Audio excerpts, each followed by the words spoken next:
जलजीवन मिशनला डिसेंबर 2028 पर्यंत वाढ देण्याचा निर्णय केंद्रीय मंत्रिमंडळानं आज झालेल्या बैठकीत घेण्यात आलाय। जलजीवन मिशनच्या पुनर्गठनासाठी एकूण खर्च वाढवून तो 8.69 लाख कोटी रुपये इतका करण्यात आलाय। त्याचबरोबर सुजलाम भारत हा समान राष्ट्रीय डिजिटल ढाचा स्थापन करायलाही मंजुरी देण्यात आल्याचं माहिती आणि प्रसारण मंत्री अश्विनी वैष्णव यांनी आज मंत्रिमंडळाच्या निर्णयाविषयी माहिती देताना सांगितलं। इस जल जीवन मिशन का आज 2.0 वर्जन अप्रूव हुआ। 1.0 वर्जन इतना महत्वपूर्ण, महत्वाकांक्षी, इतना बड़ा प्रोजेक्ट था। करीब 13 करोड़ परिवारों तक पहुंचा नल से जल।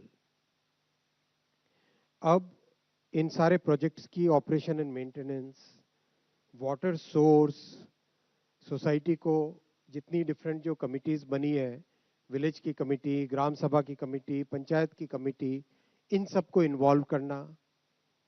फिर जहाँ पे पॉपुलेशन बढ़ रही है वहाँ पे नए सोर्सेज निकालना।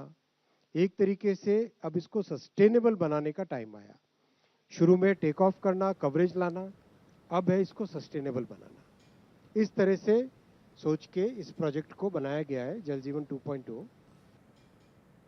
मदुराई विमानतळ आंतरराष्ट्रीय विमानतळ म्हणून जाहीर करण्यालाही आज मान्यता देण्यात आली।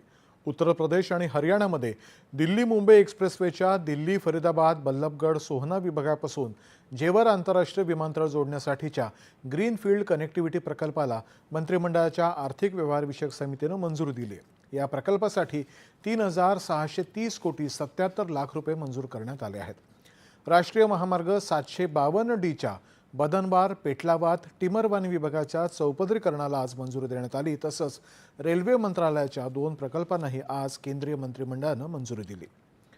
लोकसभेचे अध्यक्ष ओम